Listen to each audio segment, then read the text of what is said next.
আসসালামু আলাইকুম। গর্ভধারণ, গর্ভাবস্থা, মাতৃত্ব ও শিশু লালন পালনের সকল প্রশ্নের উত্তর জানতে আমাদের চ্যানেলটি সাবস্ক্রাইব করুন।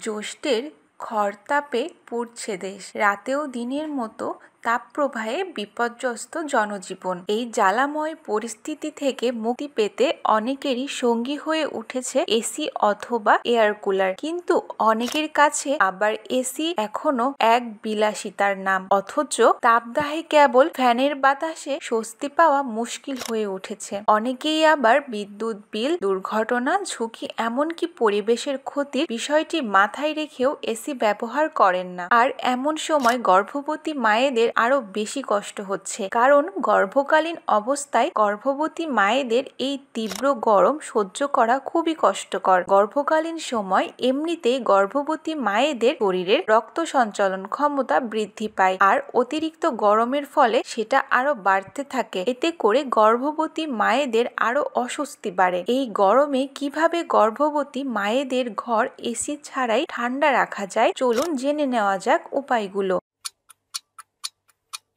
অনেক সময় দেখা যায় ঘরে অনেক ফ্যান চালু থাকার পরেও ঘরের গরম আবহাওয়া একটুও কমছে না। এই পরিস্থিতিতে এক টুকরো বরফ আর সাধারণ একটা টেবিল ফ্যানই এসির প্রশান্তি আনা সম্ভব। এর জন্য একটি বড় পাত্রে টুকরো বরফগুলো রাখুন আর তার উল্টো দিকে চালু করে দিন টেবিল ফ্যান। টেবিল ফ্যানের বাতাস বরফের সংস্পর্শে এসে ঘর হয়ে উঠবে শীতলতম। 2. রাতে ঘুমাতে যাওয়ার আগে হট ওয়াটার ব্যাগে রাখুন বরফ ভর্তি পানি। এতে গরমে অসহ্য অনুভূতি হলে একে আইস প্যাকের মতো ব্যবহার করতে পারেন। 3. গরমে আরাম পেতে বিছানার চাদরে প্রাধান্য দিন সুতি কাপড়কে, আর সুতি চাদরকে বিছানায় বিছানোর আগে 20 মিনিটের জন্য রেখে দিন নরমাল ফ্রিজে। চমৎকার ঠান্ডা অনুভূতি নিয়ে ঘুমাতে চাইলে এই পদ্ধতি অনুসরণ করতেই পারেন। 4. রাতে ঘুমানোর সময় ঘরের জানলাগুলো খুলে দিন। সিলিং ফ্যানের সঙ্গে টেবিল ফ্যানটিকে জানলার দিক মুখ করে চালিয়ে দিন।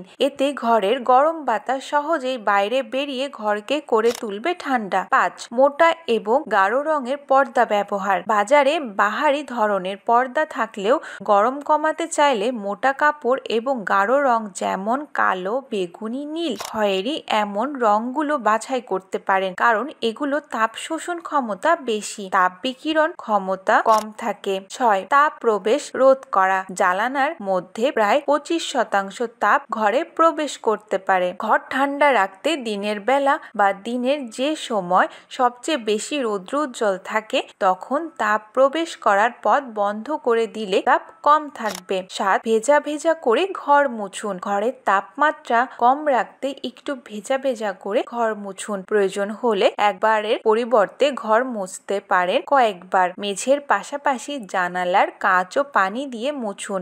এতে বেশ কিছু সময় ঘর ঠান্ডা থাকবে। আর ঘরে রাখুন ছোট গাছ। ঘরের ভেতরে ছোট একটি গাছ যেমন ঘরের সৌন্দর্য বাড়ায়, তেমনি তাপমাত্রা কমাতেও সাহায্য করে। গাছ ঘরের ভেতরে জমা হওয়া কার্বন ডাই অক্সাইড শুষে নেয়, ফলে ঘরের তাপমাত্রা তুলনামূলক কম থাকে। বেড়েই চলেছে বৈশ্বিক তাপমাত্রা, যার প্রভাব কোনো দেশেই এড়াতে সক্ষম নয়। আমাদের দেশেও এর ব্যতিক্রম নয়। গরমে এই দুর্বিষহ জীবনযাত্রা পুরোপুরি শান্তি না মিললেও স্বস্তি পেতে উপরের যে কোনো পদ্ধতি প্রয়োগে ঘরে কিংবা কাজের পরিবেশ ঠান্ডা রাখতে পারেন। আজকে এ পর্যন্তই। পরবর্তীতে আরো কিছু গুরুত্বপূর্ণ বিষয় নিয়ে আলোচনা করব।